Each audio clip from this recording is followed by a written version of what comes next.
अस्सलाम वालेकुम नाज़रीन, प्रोग्राम इनसाइट में वहाँ के भलीकार था कयूं मां आहियां वहाँ सागर नाज़ी अमीर। नाज़रीन जेका मुल्की सियासी मंज़रनामे ते नज़र विझूं था त असांखे नज़र अचे पियो त तमामु गहरा असर छॾींदड़ ऑडियो ऐं वीडियो लीक्स वारो जेको मामलो आहे मुसलसल केतिरा ई असर छॾींदो पियो अचे। अॼु बि कुझु अहम डेवलपमेंट्स उन मामले ते नज़र अचनि पियूं। कुझु ॾींहं अॻु हिकिड़ी कमीशन जोड़ी वई हुई उन्हनि ऑडियो ऐं वीडियोज़ जी जांच जे हवाले सां, जंहिंखे हिन वक़्तु ताईं अदालत कम खां रोके चुकी आहे। अदालत जेतोणीकि इहो वाज़े करे चुकी आहे त उहा जेका कमीशन आहे उनखे कलदम असीं करार नाहे ॾिनो, पर उन मामले ते जेके ॿिया जेके मुख़्तलिफ़ सब पॉइंट्स पैदा साम्हूं आया आहिनि उन्हनि ते वधीक मामिलो हले थो। हुकूमत पारां चीफ जस्टिस समेत 3 जजिस ते एतिराज़ कयो वियो हो, जंहिंखां पोइ अदालत उन ते ॿुधणी कंदे अॼु उन्हनि एतिराज़नि वारे दरख़्वास्त ते नाज़रीन फ़ैसिलो महफ़ूज़ करे वरितो आहे। गॾोगॾु कुझु अहम रिमार्क्स साम्हूं आया आहिनि। चीफ जस्टिस इहो पुछाणो कयो आहे अटॉर्नी जनरल खां ऐं उते इहे रिमार्क्स में इहा ॻाल्हि कई आहे त ही प्लांट कंदड़ केरु माण्हू आहिनि, ऑडियो ऐं वीडियोज़ जेके मुख़्तलिफ़ प्लांट कनि था इहो बि ज़रूरु असांखे ॿुधायो वञे त पहिरां अदलिया जी तज़हीक कई थी वञे, मज़ाक़ ठाहियो थो वञे ऐं उनखां पोइ तस्दीक वारा ई मामला साम्हूं अचनि था।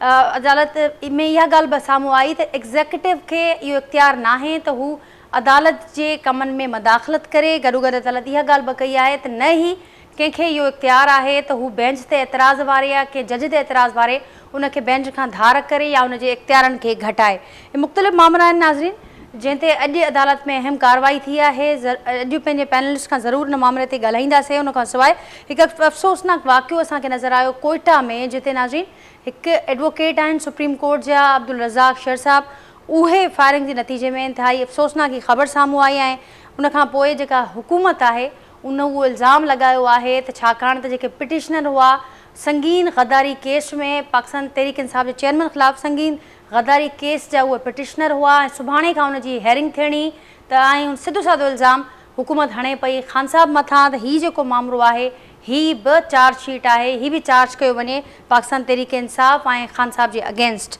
नाज़रीन कुझु ॿियूं डेवलपमेंट्स नज़र अचनि पियूं। बजट हदफ़नि वारे मामले ते बदस्तूर इख़्तिलाफ़ नज़र अचनि पिया IMF ऐं हुकूमत विच में। हीउ डेडलॉक छा ख़तमु थी सघंदो? जेको नओं बजट हूंदो उहो IMF जे कंडीशन मुताबिक़ हूंदो? कहिड़े रीति मामला अॻियां वधंदा इन ते बि ॻाल्हाईंदासीं। पाकिस्तान पीपल्स पार्टी छा पंजाब में वापसीअ लाइ तयारु आहे? गुज़िरियल केतिरनि ॾींहंनि खां सरगर्मियूं अव्हांजे साम्हूं आहिनि। उन समेत जेके ॿियूं डेवलपमेंट्स थियनि पियूं उनखे अॼोके प्रोग्राम में फोकस कंदासीं। जेको पैनल मूंसां गॾु मौजूदु आहे उनजो तारुफ़ असां कराईंदसि। कराची स्टूडियो में मूंखे जॉइन कियो आहे डॉक्टर करीम ख्वाजा साहब, पाकिस्तान पीपल्स पार्टी जा सीनियर अॻवान आहिनि, मूंसां गॾु कराची स्टूडियो में मौजूदु आहिनि। उनखां सवाइ नाज़रीन अकरम चीमा साहब आहिनि, पाकिस्तान तहरीक इंसाफ़ सां तालुक़ रखंदड़ सीनियर अॻवान आहिनि, वीडियो लिंक ते मूंसां गॾु अॼोके प्रोग्राम में शरीक आहिनि। कानूनदान आहिनि सीनियर शबीर शेर साहब, उहे पिणु मूंसां गॾु अॼोके प्रोग्राम में वीडियो लिंक ज़रिए शरीक आहिनि। ऐं एजाज़ महर साहब सीनियर सहाफ़ी तज़िया निगार ऐं डेली सिंधियार जा एडिटर आहिनि, उहे बि अॼोके प्रोग्राम में मूंसां गॾु शरीक आहिनि। मां सभिनी जी महिरबानी ऐं सभिनी खे भलीकार कयां थी हिन प्रोग्राम में।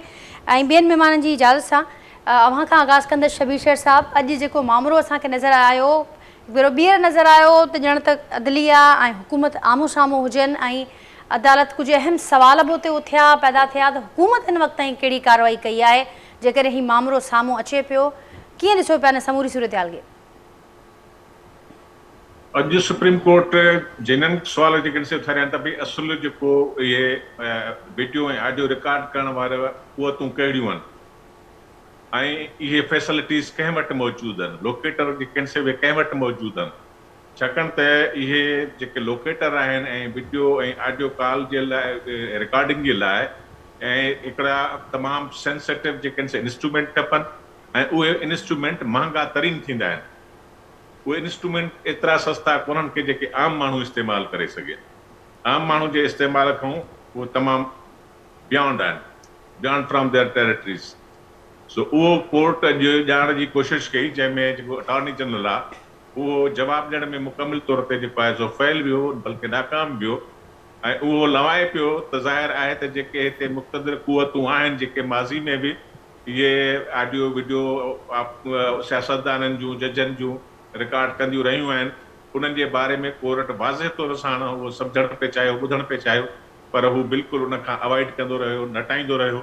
हुनजी कोशिशि इहा रही त इहो था सम्झे त इहो कोई प्राइवेटली थिए थो पियो, कोई स्कैंडलस क़िस्म जी ॻाल्हि आहे, पर प्राइवेटली कोन्हे को। हिन में सरकारी इदारा जेके वॾा इदारा आहिनि, जेके एजेंसियूं आहिनि, जेके जासूसी इदारा आहिनि, उहे हिन में मुलविस थी था सघनि पिया। उहे रिकॉर्ड करे उनखां पोइ उनखे वायरल करे था छॾनि पिया।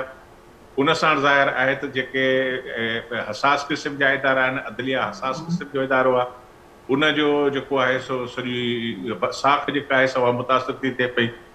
उन ते हो ॿुधण लाइ तयारु कोन्हनि के गवर्नमेंट हुकूमत खे इहे शयूं करणियूं आहिनि, ऐं हुकूमती जेको नुमाइंदो हुयो अटॉर्नी जनरल उहो बिल्कुलु ई इन तरफ़ वञण ई कोन पियो चाहे, ऐं हो सिर्फ़ु ऐं सिर्फ़ु जेका असां रुॻो हुकूमत खे डिपेंड करणु बीठो हुयो। जॾहिं त कोर्ट जो चवणो त तुंहिंजो कमु आहे कोर्ट खे असेस्ट करणु, हुकूमत खे डिफेंड करण जो तोखे आहे ई कोन को। तुंहिंजी जेका ज़िम्मेवारी आहे, ड्यूटी आहे, उहा इहा आहे, उहा अटॉर्नी जनरल करण जे लाइ ई तयारु कोन हुयो। त इन करे ज़ाहिर आहे त इहो मसइलो अञा ताईं बि मुंझल रहियो ऐं मे बि मुंझल रहे, ऐं कोर्ट जेका आहे सा उनखे खुली तरह सां अचे, कोर्ट बि खुली न पई अचे, उहा खुली न पई ॻाल्हाए त भई उहे कहिड़ियूं मुक़तदर क़ुवतूं आहिनि जेके इन में जिन खे सरकारी जेके आहिनि से बजट हासिलु आहे, सरकारी सहूलियतूं हासिलु आहिनि, ऐं उहे इहे इंस्ट्रूमेंट जेके आहिनि से सेंसिटिव इंस्ट्रूमेंट उहे ई ख़रीद करे सघनि था पिया।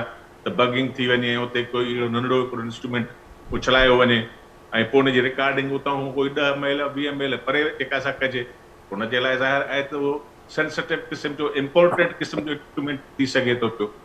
उहो उन तरफ़ कोर्ट बि कान पई वञे, कोर्ट बि रुॻो सिर्फ़ु गुज़ारतूं पई उछले, ऐं जेसीं ताईं गुज़ारतूं ॾिसूं त हाणे जेका कमीशन ठही आहे त कमीशन जेका असां उहा क्लियर इन ते अचे थी, या कमीशन बि जेका असां गुज़ारतूं ॾींदी। ठीक पर जेसीं शबीर ताईं हिननि साहब जी खे ॻाल्हि न कंदा, खुली करे ॻाल्हि न रखंदा, न कमीशन न सुप्रीम कोर्ट, त पोइ इहो मसइलो हल कोन थींदो। इहे स्कैंडल अञा बि वधंदा रहंदा, अञा बि सूरत हाल इन खां बि ख़राब थींदी। ठीक पर शबीर साहब अॼु त जेके एतिराज़ वारा हुकूमत न बेंच ते उन बाबति फ़ैसिलो महफ़ूज़ थियो आहे, उनखे कीअं पिया ॾिसो? जेके रिमार्क्स साम्हूं अचनि पिया, ख़ासि करे चीफ जस्टिस साहिब जा इहे रिमार्क्स त एग्ज़ेक्यूटिव खे इख्तियार न आहे त हू चीफ जस्टिस जे या जज जे इख्तियारनि में मदाख़लत करे। इहा ॻाल्हि बि ॼाणाई वई त कंहिं बि जज ते एतिराज़ करे उनखे बेंच खां धार करणु या उनजा इख्तियार घटाइणु, इहो इख्तियार बि न आहे एग्ज़ेक्यूटिव वटि।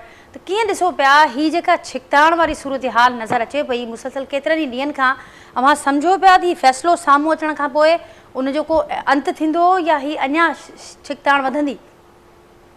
सूरत हाल अञा ख़राबी तरफ़ वेंदी। उहा सूरत हाल बहितर करण जे लाइ न हुकूमत तयारु आहे, न हुकूमती इदारा तयारु आहिनि। उहे पंहिंजे पंहिंजे जेके आहिनि से मफ़ादनि तहत हलंदा, पंहिंजे मफ़ादनि खे जेका सेफ था कनि पिया, ऐं उहे इदारनि खे बचाइण में या इदारनि जी साख खे बचाइण में को बि किरदारु हुकूमत ऐं हुकूमती इदारा तयारु न आहिनि।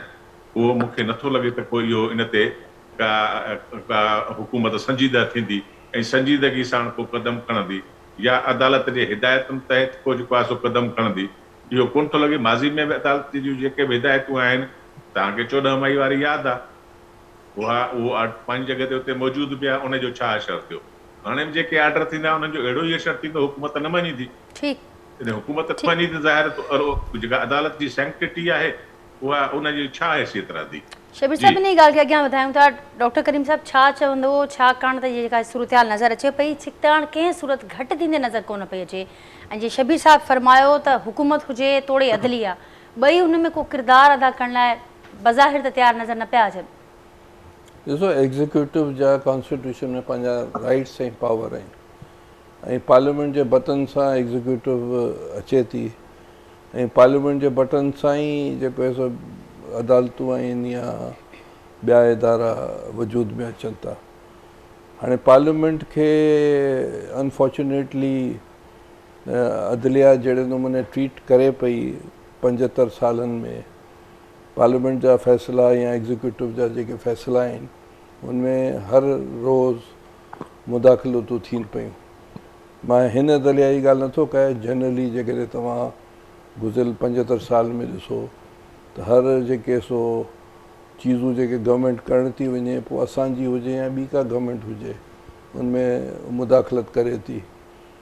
अहिड़ा मुआहिदा जेके थियनि था जंहिंमें पाकिस्तान खे अॻिते ख़रबा रुपया ॾियणा पवनि था अदालत जी जेके सो जजमेंट्स जे करे, प्रीवियसली जेके थिया आहिनि। त कॉन्स्टिट्यूशन में हर इदारे जी हिकिड़ी हदूं मुक़ररु थियल आहिनि, हर को पंहिंजे हद में रहे। पर हाणे जेकॾहिं अदालतूं ऐं जेको आहे सो असर अंदाज़ थींदियूं, प्राइम मिनिस्टर्स खे जेको आहे सो डिस्क्वालीफाई कंदियूं, गवर्नमेंट खे जेको आहे सो चौक कंदियूं, गवर्नमेंट खे हलणु कोन ॾींदियूं, जेके तव्हां ॾिसो गुज़िरियल 5, 6, 7, 8 सालनि में या 2007 खां उनवटि जेको कुझु थियो आहे या उन खां पहिरीं जेको कुझु थियो आहे, परवेज़ मुशर्रफ जॾहिं कूदेता कयो त इहो ई चीफ जस्टिस इरशाद हुजे चयो त कॉन्स्टिट्यूशन में अमेंडमेंट करे सघो था। उन खां पोइ जेके तव्हांखे लातादाद अहिड़ा वाक़िया अॼु ॾींहुं ताईं मुख़्तलिफ़ इंटरप्रिटेशन्स करणु, मुख़्तलिफ़ रीराइट ऑफ द कॉन्स्टिट्यूशन जे हवाले सां फ़ैसिला करणु, त हाणे उहो त ईअं कमु हली कोन सघंदो। ऐं हर इदारे जे अहिड़े नमूने कंदो त आख़िर में जेको फॉलबैक्स त थींदा, त हीअ जेके ऑडियो विजुअल जेके चीज़ूं आहिनि उहे हाणे जीअं त कोन्हनि। गुज़िरियल 75 सालनि खां इहे शयूं हलनि पियूं ऐं गुज़िरियल 75 साल गुज़ारतुनि सां करीम साहब केसि ताईं कमु हलंदो? साईं उहो उन वक़्त ताईं कमु हलंदो मुंहिंजी जेका एज़ अ सियासी वर्कर जी पार्लियामेंट मज़बूत थिए, पार्लियामेंट पंहिंजा सभु पावर एसेट करे वापसि वठे ऐं साॻे वक़्त में पाकिस्तान जी सभु पॉलिटिकल पार्टीज़ जेसि ताईं मज़बूत नथियूं थियनि, इंस्टीट्यूशनलाइज़ नथियूं थियनि, इहो एकेडमिक ॻाल्हियूं आहिनि। जीअं तव्हां हिंदुस्तान में ॾिसो, इहा ई जेके इदारा जेके असांखे मिलिया हुआ, इहे ई इदारा जेके सो हिंदुस्तान खे मिलिया आज़ादी वक़्तु, पार्टीशन जे वक़्तु, पर उते जवाहरलाल नेहरू ऐं कांग्रेस वारनि कंहिंखे इंटरफेरेंस करणु कोन ॾिनी, पार्लियामेंट खे सुप्रीम ऐं सोवरेन रखियो। हिते जेको अनफॉर्चुनेट इहो थी वियो त सिविल मिलिट्री ब्यूरोक्रेट्स डोमिनेंट थी विया, कॉन्स्टिट्यूशन ठहणु कोन ॾिनो, चीज़ूं हलणु कोन ॾिनो, सेंट्रलाइज़ सिस्टम थी वियो। इहे तारीख़ सभु रिपीट नथा करणु चाहियूं। इहे ॿ जेके फिनोमिना जेके मूं तव्हांजे साम्हूं ॿुधाया कि पार्लियामेंट असर्ट करे स्ट्रॉन्ग थिए ऐं पॉलिटिकल पार्टी सभु जूं सभु इंस्टीट्यूशन ऐं मज़बूत नथियूं थियनि, त इन्हनि फॉक्सिस ऐं वुल्फ्स सां असीं नथा मुक़ाबिलो करे सघूं। ठीक, अकरम साहब आप क्या कहेंगे? पाकिस्तान तहरीक इंसाफ एक फरीक के तौर पर सामने आई ऑडियो लीक्स कमीशन वाले मामले पर, अब जो जिस तरीके से मामला आगे बढ़ रहा है, आज के जो रिमार्क सामने आए, पीटीआई कैसे देखती है उसे? देखिए, मैं तो समझता हूँ कि सबसे पहले तो ये बुनियादी हकूक़ की खिलाफ वर्जी का केस है कि किसको हक हासिल है कि किसी की वीडियो रिकॉर्ड करे और उसको वो रिलीज करे। इसमें कौन मुलव्विस है, सबसे पहले तो उसको पकड़ना चाहिए कि ये राइट ऑफ इंफॉर्मेशन का मसला है कि आप किसी की इंफॉर्मेशन कैसे लीक कर सकते हैं। इसमें ये जो फुर्तियाँ हुकूमत ने दिखाई और जिस फुर्तियों के तहत इन्होंने ये फौरी तौर पे कमीशन यकतरफा तौर पे विदाउट सुप्रीम कोर्ट के चीफ जस्टिस की परमिशन के एक कमीशन एग्जीक्यूट किया, इस फुर्तियों से ये साफ जाहिर होता है कि इस सारे स्कैंडल के पीछे कौन है। ये जांचे बगैर कि वो झूठा है या सच्चा है, तो उसको रिलीज भी किया गया और उसके ऊपर फौरी तौर पे जैसे रिलीज हुआ उसके बाद चंद घंटों के अंदर मुख्तलिफ वज़रा जो हैं वो मीडिया पे आके बारी बारी उन्होंने आके प्रेस कॉन्फ्रेंस की। तो ये चोर की दाढ़ी में तिनके वाली मिसाल है। ये तो साफ जाहिर उसी वक्त हो गया था। इसके ऊपर कि कौन सी कुव्वतें इसके अंदर मुलव्विस हैं और किन के पास ये फैसिलिटी हासिल है। जिस तरह अभी शर साहब ने कहा कि वो कौन से इदारे हैं जिनके पास ये फैसिलिटी है और उनको किसने ये इख्तियार दिया। पहला तो बुनियादी सवाल ये होना चाहिए था कि किस इख्तियार के तहत ये रिकॉर्डिंग हुई और किस इख्तियार के तहत इसको नेशनल मीडिया के ऊपर एक हुकूमत के मौजूद होते हुए इसको रिलीज़ किया गया बगैर उसकी सच्चाई जांचे हुए। तो मैं समझता हूँ कि ये बहुत सारे सवालात हैं जिसका जवाब हुकूमत की फुर्तियों ने खुद ब खुद ही दे दिया। इसमें कोई अभाम नहीं है, कोई इसमें समझ में ना आने वाली बात नहीं है। मैं तो समझता हूँ कि लोग एक्सपोज्ड हैं।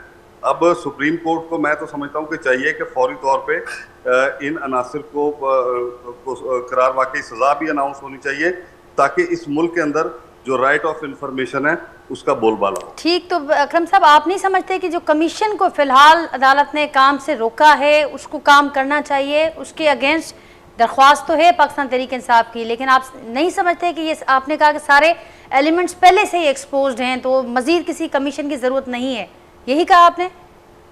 जी जी बिल्कुल, ये सारे के सारे एलिमेंट्स पहले से एक्सपोज हैं और उन्होंने खुद अपने आप को एक्सपोज किया। आपने वो फुर्तियां नहीं देखी कि इधर वीडियो लीक्स आई और इधर प्रेस कॉन्फ्रेंसेस आनी शुरू हो गई, और उसी उसी सूरत के साथ दूसरे दिन ही तीसरे दिन ही फौरी तौर पे हुकूमत वक्त ने without permission of the chief justice of Pakistan एक जो है वो कमीशन एग्जीक्यूट कर दिया। तो ये सारी चीज़ें हर चीज़ को वाजे कर रही हैं। ये हमेशा करते पहले हैं और सोचते बाद में। तो मैं समझता हूँ कि कमीशन को तो सबसे पहले उन अनासर को पकड़ना चाहिए कि ये किस तरीके से आई और किसने इजाज़त दी इसको नेशनल मीडिया के ऊपर इन ऑडियोज को चलाने की, उसका जिम्मेदार कौन है। तो और ये सारी चीज़ें पहले होनी चाहिए और उसके बाद देखना चाहिए कि उन वीडियोस की हकीकत क्या है। मैं तो सीधा सीधा समझता हूँ कि ये जिस तरीके से इसमें मुख्तलिफ जजेस को और इनको इन्वॉल्व किया गया, ये सिर्फ और सिर्फ अदलिया को दबाव में लाने की एक साजिश थी और वो सारी की सारी खुद गवर्नमेंट ने अपनी फुर्तियों से एक्सपोज की। ठीक है, जैसा वहाँ के ॾिसो मामलो किथे इन जो अंत थींदे ॾिसो पिया? ॾिसो फ़िलहाल त मुंहिंजो ख़्यालु आहे त छिकताण वधंदी ऐं झेड़े वारे पासे ई ॿई धुरियूं हलनि पियूं। ॻाल्हि इहा आहे त इहो त सभु चवनि था, चीफ जस्टिस हिकिड़ो तबिको आहे जेको इहो थो चवे त जेका रिकॉर्डिंग थी आहे उहा ग़लति आहे। ठीकु आहे, बिल्कुलु सही आहे, पर उन रिकॉर्डिंग में जेका ॻाल्हि ॿुधाई वई आहे ऐं जहिड़े तरीक़े सां शयुनि खे हैंडल करण जे लाइ हिकिड़ो तरीक़ो अख़्तियार कयो वियो आहे, छा उहो उन्हनि जजनि जे खयल हल्फ़ जी ऐं उन्हनि जे जजिस जे कोड ऑफ कंडक्ट जी ख़िलाफ़ वर्ज़ी कोन्हे? तव्हां अदालती मामला फ़ैसिला जेके आहिनि उहे पंहिंजे ससु सां ऐं धीअरनि सां ज़िक्र करे उन्हनि जे ख़्वाहिशनि ते जॾहिं ॾींदव त सुवालु उथंदो। ऐं इहो बि इहो तइ करणु घुरिजे त उन टेप में जेका ॻाल्हि चई थी वञे त छा उहा तफ़्तीश करण जहिड़ी न आहे। भई इन ॻाल्हि जो त तफ़्तीश रिकॉर्डिंग करणु ग़लति आहे, त जेका ॻाल्हि उन में चई थी वञे या जेको अमल हिकिड़ो वकील आहे उहो सहाफ़ियुनि खे फ़ोन करे थो चवे त बाबा फलाणे सुभाणे तारीख़ जी फलाणे तारीख़ ते फलाणे जज जे साम्हूं केस लॻंदो, उन में जेको आहे त हे रिलीफ मिलंदो, हे फ़ैसिलो ईंदो। त इहो इंसाफ़ जे मुंहं ते अदलिया जे मुंहं ते हिकिड़ो तमाचो आहे। हुजणु त ईअं घुरिजे हा त चीफ जस्टिस साहिब खे इन ॻाल्हि जो पाण नोटिस वठंदे इन जी जांच कराइणु खपे हा त हीअ शयूं कीअं पियूं थियनि। पर हिते असल में कॉन्फ्लिक्ट ऑफ इंट्रस्ट आहे त सिधो सिधो उन सां चीफ साहिब जी ससु इन्वॉल्व हुई इन जी रिकॉर्डिंग में, चीफ साहिब जो दोस्त वकील हिन में इन्वॉल्व हुयो, चीफ साहिब जो पुराणो साथी बॉस जेको आहे साकिब निसार साहिब उहो इन्वॉल्व हुयो। त मक़सदु चवण जो त ॻाल्हि सिधी सिधी कॉन्फ्लिक्ट ऑफ इंट्रस्ट जी आहे। ऐं मुंहिंजो ख़्यालु आहे जस्टिस काज़ी फ़ाइज़ ईसा जेका वज़ाहत कई त इहा ई त हू चाहिनि पिया त हीअ रिकॉर्डिंग सही आहे या न, कंहिं कई आहे, छो कई आहे ऐं कंहिंखे उनजी सज़ा मिलणु खपे या न। त इन्हनि पैरामीटर्स ते कमीशन खे कमु करणु छो न ॾिनो वियो। ऐं जॾहिं हुन इहो वाज़े बि कयो त असां हिन में कंहिंखे जज जेके इन्वॉल्व आहिनि या जेके बि उन्हनि जे लाइ सुप्रीम जुडिशियल काउंसिल वारो रोल अख़्तियार न कंदासीं, असां पंहिंजे टर्म ऑफ रेफरेंस जे हदुनि में रही कमु कंदासीं। त उन जे बावजूद बि कमीशन खे ॿुधण खां सवाइ उनखे नोटिस ॾियण खां सवाइ तव्हां फ़ैसिलो महफ़ूज़ करे छॾियो। अटॉर्नी जनरल साहब तो चए कोर्ट में त साईं तव्हांजे असां नियत ते शक नथा कयूं, पर कॉन्फ्लिक्ट ऑफ इंट्रस्ट जे करे असां ही मैटर चाहियूं था त तव्हां टे जज न ॿुधो जेके 5-6 सालनि खां वठी हर मामिलो उहे टे जज छो था ॿुधनि। या बि हिकिड़ी बेलाफाइड इंटेंशन जी तरफ़ हिकिड़ो मामिलो इंडिकेट थो करे। त चवण जो मक़सदु त ट्रांसपेरेंसी कोन्हे का, जिते किथे धुरनि जा मफ़ाद पंहिंजा डायरेक्ट इन्वॉल्व आहिनि ऐं उहे जेको आहे कॉन्फ्लिक्ट कनि था हिक ॿिए सां ऐं हर धुर पंहिंजो पाण खे बचाइण जी कोशिशि थी करे। जॾहिं 2-3 महीननि खां इहे ज़िक्र हलनि था त बाबा जस्टिस हिकिड़े करप्शन कई आहे, उन ते ही मामला आहिनि, ही मामला आहिनि, त उनजो ड्यू कोर्स जेको आहे छो न अख़्तियार कयो वियो।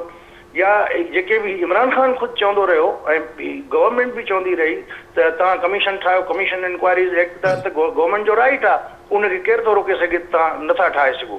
त मक़सदु चवण जो त असल में नियत जी खोट आहे हर पासे, चाहे गवर्नमेंट हुजे चाहे जुडिशरी हुजे, ऐं उनजे करे मामला जेके आहिनि उन में उहा नियत इंसाफ़ करण वारी कोन्हे, नियत शफ़ाफ़ियत आणण वारी कोन्हे, बसि हिक ॿिए खे जेको आहे त उहो तंग करण वारी आहे ऐं कंहिं तरीक़े सां उलझाए रखिणो आहे। ऐं चीफ जस्टिस साहिब जीअं हिन साल रिटायर थींदो 2-3 महीननि खां पोइ, त उन मामले खे जेको आहे इंगाइणो आहे ऐं उहो वक़्तु गुज़ारा करणी आहे ऐं चीफ साहिब जी कोशिशि इहा हूंदी त हू शयुनि खे इन वक़्त में अहिड़े तरीक़े सां हैंडल ऐं सेटल करे जीअं सुभाणे रिटायरमेंट खां पोइ हुनजे लाइ को परेशानी न थिए।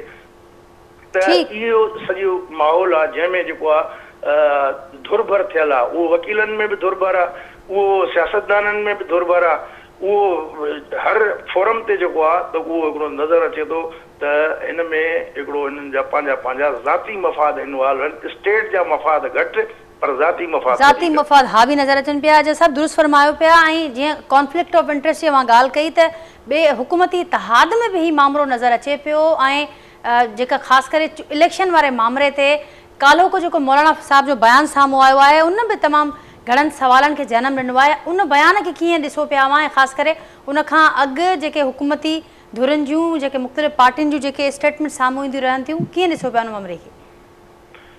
ॾिसो, ज़ाहिर आहे उहो हर कंहिं पॉलिटिकल पार्टीअ जो पंहिंजो हिकिड़ो मंशूर आहे, पंहिंजो तरीक़ेकार आहे, उन मुताबिक़ हलंदा। पर हे त नज़र आहे ज़रूरत तहत PDM ऐं पीपल्स पार्टी गॾु थिया ऐं उन्हनि हुकूमत ठाही, इमरान ख़ान जो तख़्तो ऊंधो कयो ऐं हाणे जॾहिं उहे पंहिंजे हिकिड़ा कुझु मक़सद हासिल करे विया त इहा ॻाल्हि त नून लीग खे बि नथी वणे त ज़रदारी साहिबु लाहौर में वेठो आहे ऐं पुराणा जेके बि हुकूमत ठहण वक़्तु जेके जिन खे यकीन हूंदो आहे त उहे डंड जा पखी सभु उॾंदा हाणे साॻिया पीपल्स पार्टी में ईंदा पिया वञनि। जॾहिं हुननि खे इहो यकीन हो त इहा नून लीग जी हुकूमत ईंदी त हुन में हलिया विया, जॾहिं हुननि खे यकीन थियो त PTI में विया त उहे हुन में हलिया विया।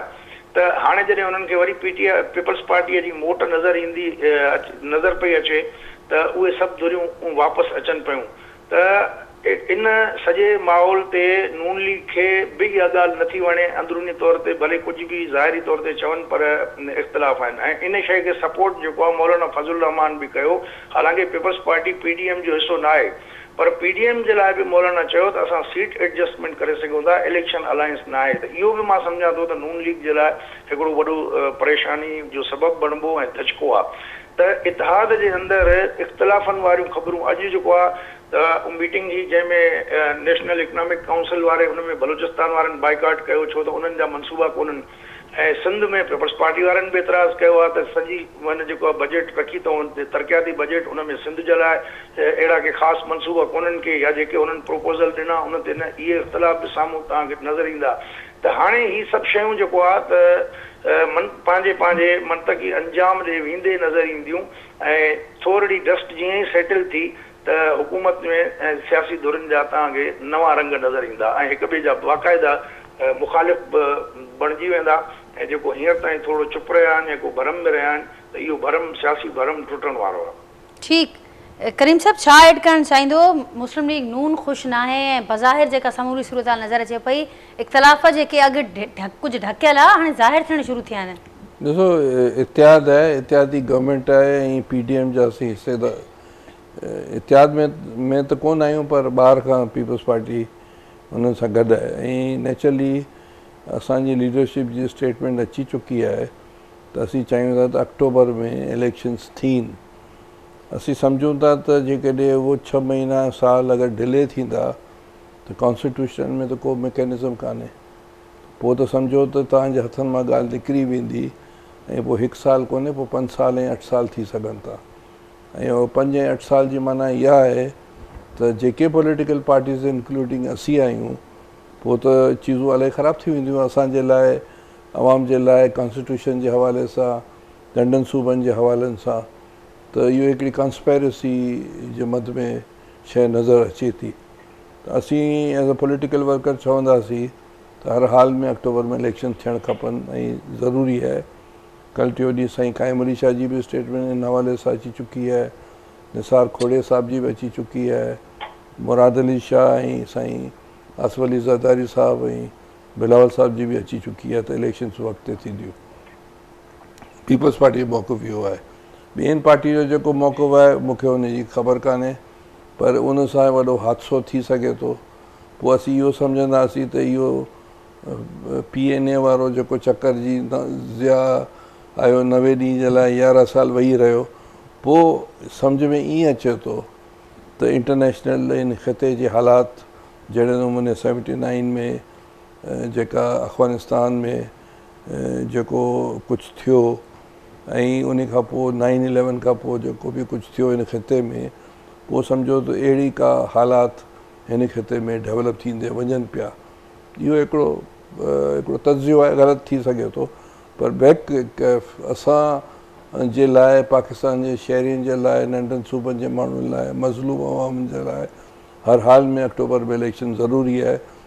जेको ईअं सोचे थो, जेको इन चीज़ जो प्रचार करे थो, पोइ आउं सम्झां थो त उहो ग़लति रस्ते ते आहे ऐं उहो जेको आहे सो इन सोच ऐं इन ॻाल्हि जे करे वॾो हादसो थी सघे थो फेडरेशन सां, कॉन्स्टिट्यूशन सां, डेमोक्रेसी सां ऐं पार्लियामेंट सां।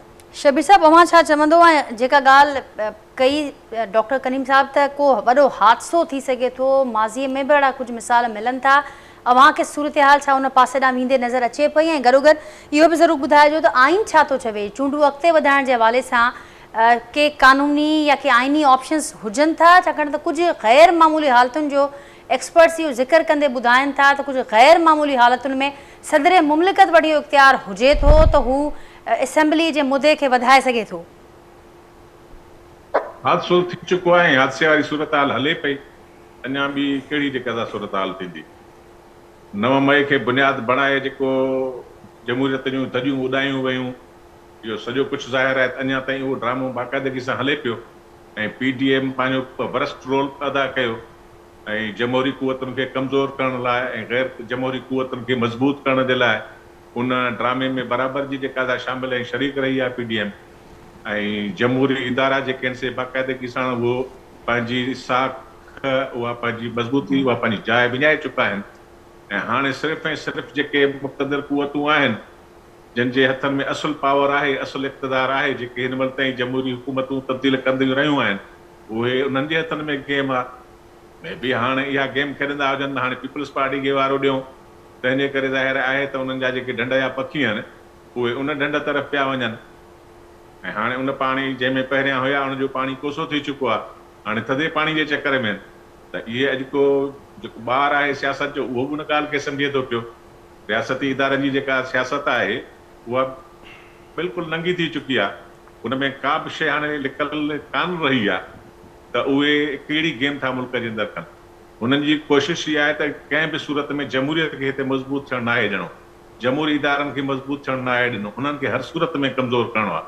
उन्हनि जो पाड़ जेका आहे उखड़ियल रखणी आहे, उनजी पाड़ जेका आहे कॾहिं बि मज़बूत थियणो न ॾींदा, कंहिं बि सूरत में न ॾींदा। ऐं सियासतदाननि खे ईअं ई इस्तेमालु कंदा रहंदा जीअं हाणे जेका PTI जी हुकूमत खे ख़तमु करण जे लाइ PDM खे इस्तेमालु कयूं ऐं PDM बाक़ाइदगी सां जेका असां उनजो अलाइकार बणिजी वई, हथियार बणिजी वई। ऐं अहिड़ी तरह सां हिननि जो बि साॻियो ई पारो ईंदो।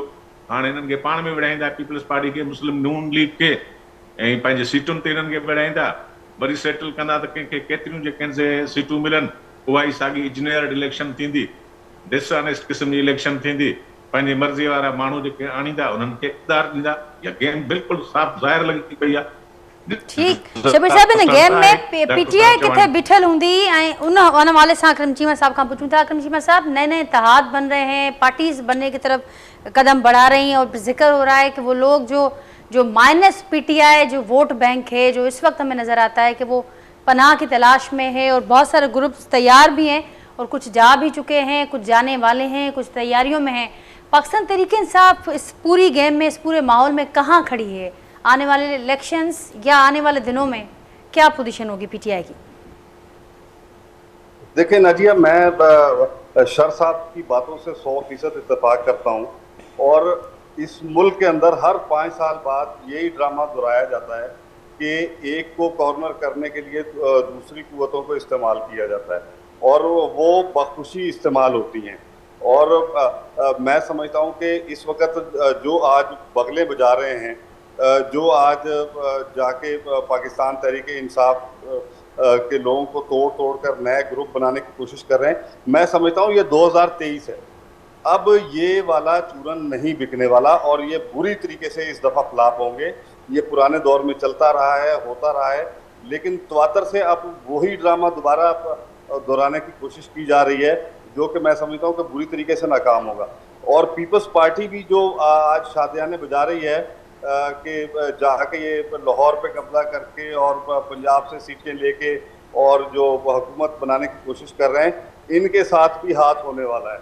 मैं आपको आज प्रेडिक्ट करता हूँ एज ए सियासी कारकुन, मैंने अपनी सियासी ज़िंदगी के अंदर ये सारी चीज़ें होती देखी हैं और इन सारे इशारों को देखा है कि अब पीपल्स पार्टी के साथ भी हाथ होने जा रहा है। गुज़श्ता 15 साल से पीपल्स पार्टी की सूबे में हुकूमत क्यों आती थी कि हर दफ़ा टाइम पे इलेक्शन होते थे और इन्हीं का केयर टेकर सेटअप बैठा होता था और ये दोबारा इक़्तिदार में आ जाते थे। इस दफ़ा इनकी ये ख्वाहिश पूरी होती हुई भी नहीं आ रही और आप देखिएगा कि ये असम्बली की मुद्दत पूरी होने दे, ये जूतों में दाल बटती हुई इनकी नज़र आएगी और ये कुछ नहीं कर पाएंगे क्योंकि अब आवाम के अंदर इनकी से नहीं रही। अवाम के अंदर अगर कोई पार्टी मकबूल है तो वो इस वक्त पाकिस्तान तहरीक इंसाफ मकबूल है, जिसको तोड़ने के अंदर ये सारी की सारी PTM और पीपल्स पार्टी मिल के जितनी भी जमातें हैं, इन्होंने सरतोड़ कोशिश की है। इनके पास कल को अपने रोने धोने के लिए भी कोई गुंजाइश नहीं बाकी बचेगी। मैं एज ए सियासी कारकुन आपको आज प्रेडिक्ट करता हूँ कि आने वाले दिनों में बहुत ज़्यादा तलातुम होगा सियासत के अंदर और आप देखेंगे कि बड़े बड़े बुर्ज जो है ना वो उलटते हुए नजर आएंगे और ये जो आज ख्वाहिशें और ये जो शादियाने बजाते फिर रहे हैं, ये आपको रोते हुए नजर आएंगे। आज 9 मई की बात करते हैं। मैं शर साहब और करीम ख्वाजा साहब की पुराने सियासी कारकुन हैं, मैं इनसे सवाल करता हूँ कि इसी शहर के अंदर 12 मई भी हुआ था, जिस दिन शहर के हर चौक के ऊपर लाशें पड़ी हुई थी और शाम को किसी ने मुक्का लहरा कर कहा था कि देखा मेरी ताकत। वो भूल गए जिस दिन कायम अली शाह के ऊपर 12 मई को सामने से स्ट्रेट फायरिंग हुई थी जब वो एयरपोर्ट जाने की कोशिश कर रहे थे, तो वकला को दफ्तरों के अंदर जलाया गया था। एक ही दिन के अंदर कराची शहर से 125 से ज़्यादा लाशें उठाई गई थी, जो कि हर जुबान बोलने वाले, जिसमें ANP के लोग भी शामिल थे, जिसमें पीपल्स पार्टी के लोग भी शामिल थे, जिसमें दूसरी जमातों के लोग भी शामिल थे। तो मैं समझता हूं कि सियासी पार्टियों को होश के नाखून लेने चाहिए। आज वही पीपल्स पार्टी पाकिस्तान तहरीक इंसाफ के ऊपर फिरौन बन के किरदार अदा कर रही है, फिरौन का किरदार अदा कर रही है। उसके कारकुनों के ऊपर जो जुल्म ढाया जा रहा है, जिस तरीके से ये मेयर का इलेक्शन कराना चाहते हैं, देखें पाकिस्तान पीपल्स पार्टी को होश के नाखून लेने चाहिए कि उनके पास मेयर के इलेक्शन के लिए नंबर्स नहीं है, नंबर्स जमात इस्लामी और PTI के हैं। आज मैं समझता हूं कि ये मेयर का इलेक्शन वाजे कर देगा कि आइंदा का होने वाला इलेक्शन कैसा होगा। जो पीपल्स पार्टी आज कर रही है, ये मेयर का इलेक्शन आपको आइंदा होने वाले इलेक्शन का वाजे सबूत अभी से जाहिर कर देगा कि आइंदा इस मुल्क के अंदर कैसा इलेक्शन होने जा रहा है। ठीक, एजाज साहब कीअं ॾिसो पिया अकरम चीमा साहब जी प्रोडिक्शन खे, ऐं हू ही ॻाल्हि त बहरहाल हिकिड़ी दुरुस्त आहे त ज़ाहिर आहे जेको कुझु अॼु थिए पियो ऐं जेको कुझु उन खां अॻु थींदो रहियो ऐं हिकिड़ी शइ खे पार्टी खे कॉर्नर करण लाइ वरी ॿियनि जो इस्तेमालु, ही सिलसिलो त सालनि खां हलंदो पियो अचे।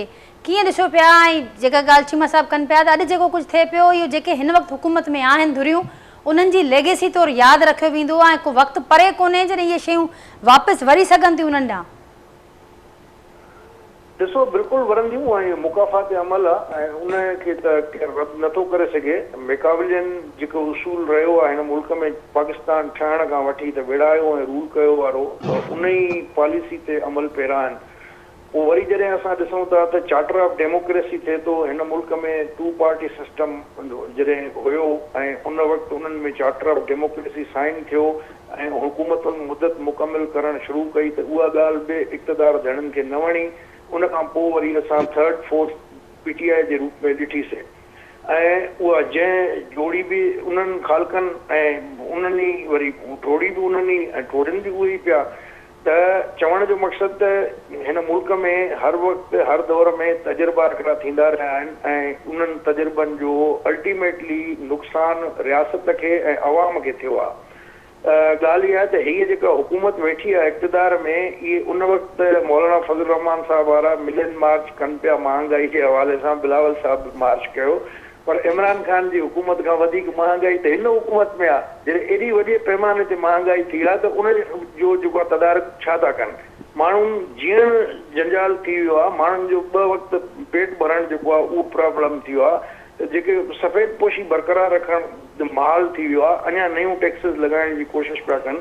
त हिकिड़ो बैड गवर्नेंस जो जेको सिस्टम हलंदो थो अचे, बदकिस्मती रही आहे। इहो बिल्कुलु ठीकु आहे त भई आमरियत खां जमहूरियत 100 बार बहितर आहे, पर जेका जमहूरियत असांखे नसीब थी आहे उहा वरी आमरियत जो हिकिड़ो अहिड़ो शहनशाहियत वारे अंदाज़ जो नओं रूप आहे जिन पार्टियुनि खे डेमोक्रेटिक उसूलनि जे बजाए जेको आहे भैया पंहिंजे आइन में ॾिनल तरीक़ेकार जे बजाए हिकिड़े शहनशाही ऐं बादशाही स्टाइल में हलायो वियो आहे। ऐं इहा बि बदकिस्मती आहे त असां असुल जेको जमहूरियत जो जेको मक़सदु आहे उहो हिन महिल ताईं पाकिस्तान जे अवाम खे उहो नसीब न थियो आहे। त इहा बदकिस्मती आहे ऐं जेका लस्ट आहे हिननि में इक़्तिदार जी हवस आहे सभिनी पार्टियुनि में, त इहा ई शइ जेको आहे हिननि खे मजबूर थी करे त हिननि खे जेको आहे त नचायो थो वञे वक़्तु वक़्तु उन्हनि खे जेका ज़रूरतूं आहिनि उन्हनि जे महदूद ख़्वाहिशनि ऐं ख़्यालनि जे पूरानि जे लाइ। त ही माल दस्तियाब छो था कनि पंहिंजो पाण खे, छो था विकिणनि पिया, त जेको आहे कंहिं उसूलनि जी ख़ातिर थोरो अरसो जेकॾहिं थोरो साइड ते वेही रहनि ऐं सभु सियासी धिरूं पाण में वेही हिकिड़ो पॉलिटिकल चार्टर जेको आहे इकनॉमिक चार्टर डिज़ाइन कनि ऐं चवनि त बाबा जेको अवाम खे जंहिंखे पसंदि करे उहा दौर अचे पंहिंजो टाइम पूरो करे ऐं पॉलिसियुनि सां छेड़छाड़ न थिए। पर हिते जेको आहे त उहो बर्दाश्त वारो हिक ॿिए खे बर्दाश्त करण वारो रवैयो ई कोन्हे को, माहौल बि कोन्हे को, नई अहिड़े क़िस्म जूं का प्रैक्टिस माज़ी में नज़र आई आहे। न ही माज़ी जे मिलियल धोखनि ऐं दोलाबनि ऐं माण्हुनि खां को सबक़ु सिखण जे लाइ बि तयारु कोन्हे। हर को पंहिंजो ॾियारी लॻाइण जे चकर में जेको आहे क़ौम जे लाइ कंहिंखे फ़िक्र कोन्हे। हर को त चए त असांजो बसि 2-3 साल इक़्तिदार मिले त का थोरी टाटा ई वठिजे। त मुंहिंजे ख़्याल में त इहे अहिड़ा अजीब रवैया आहिनि, गैर जमहूरी रवैया आहिनि, असांखे इन्हनि बाबति बि सोचणु घुरिजे। ऐं इहे जेको दाव लॻाइण वारो या वारो वठी करण वारो जेको सियासी कल्चर इनखे बि असांखे तब्दील करणो पवंदो ऐं हिक ॿिए खे बर्दाश्त करणो पवंदो, हिक ॿिए जी हक़ीक़तुनि खे तस्लीम करणो पवंदो ऐं सभिनी पंहिंजी धुरनि जे हिक धुर जे मैंडेट जो एतिराम करणु खपे। जीअं कंहिं दोस्त ही चीमा साहिबु चयो त कराची में मेयर जे इलेक्शन जे हवाले सां त नो डाउट के Peoples Party single largest party ज़रूरु आई आहे, पर जॾहिं PTI जो ऐं जमात इस्लामी जो अलायंस थियो आहे उनखां पोइ जेकॾहिं मैनिपुलेशन तव्हां कंदव त इहा कहिड़ी तव्हां जमहूरियत जी ख़िदमत कंदव या इहे तव्हांजा कहिड़ा जमहूरी रवैया हूंदा जंहिंखे तव्हां हिकिड़ो मिसाल क़ाइमु कंदव हिन मुल्क में जंहिंखे बाद में फॉलो कयो वञे। मुंहिंजो ख़्याल आहे सभिनी जे लाइ, सभिनी सियासी धुरनि जे लाइ जेको माहौल उन जी लस्ट जेसि ताईं ख़तमु न थींदी ठीक।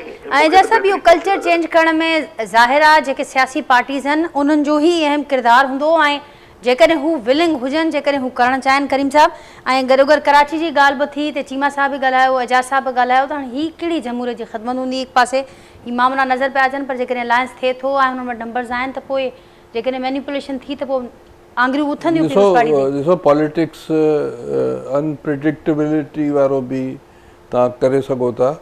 इहे सिस्टम्स इहे शयूं 72-75 साल खां हलनि पियूं, पर कॾहिं हालात अचानक तब्दील थी वेंदा आहिनि।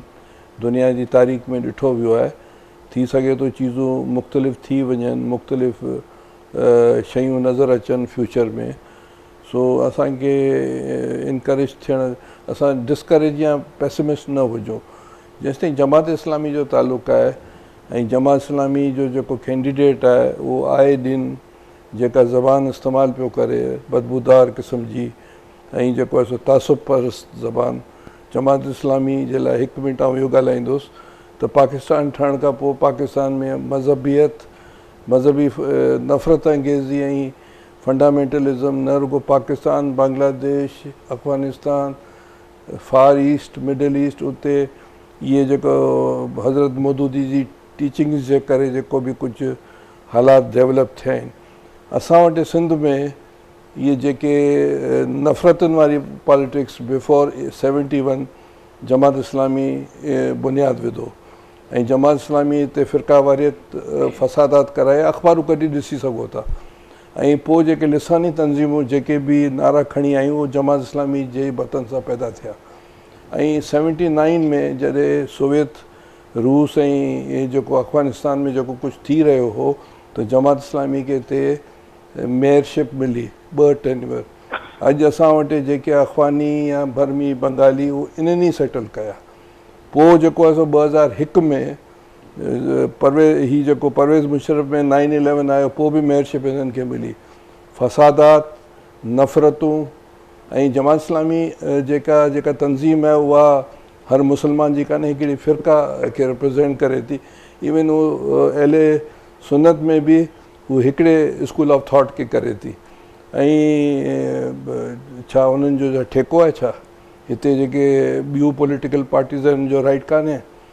तहरीक इंसाफ़ उन लिसानी तंज़ीमनि जे वतन खां पैदा थियूं कराची में, उन्हनि जा नारा बि उहे ई हुआ जेके हिकिड़े ज़माने में जमात इस्लामी जा हुआ, पोइ किन लिसानी तंज़ीमनि जा हुआ। ऐं उन्हनि जी सॼी क़यादत जेका आहे, आरिफ अलवी हुजे, इमरान इस्माइल हुजे, अली ज़ैदी हुजे ऐं अलिफ ज़ेड, उन्हनि जा नारा तक़रीबन उहे ई हुआ जेके कंटिन्यूटी आहे। हीअ अनफॉर्चुनेट हूंदो त हिननि खे मेयरशिप मिले कीअं।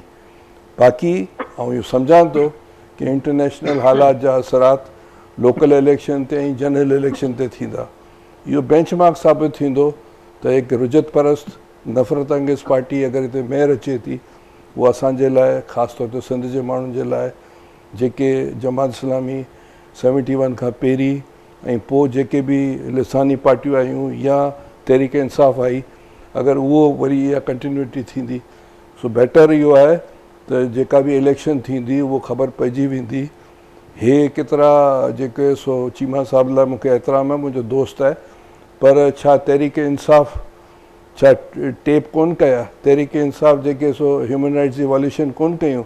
तहरीक इंसाफ़ छा न कयो ॿियनि सूबनि में माण्हुनि खे गिरफ़्तार कराई, छा न कयो इंटरनेशनली, उन छा न कयो, अॼु छा न करे पई? सो हाणे हीअ असांखे ॿुधाइनि पिया।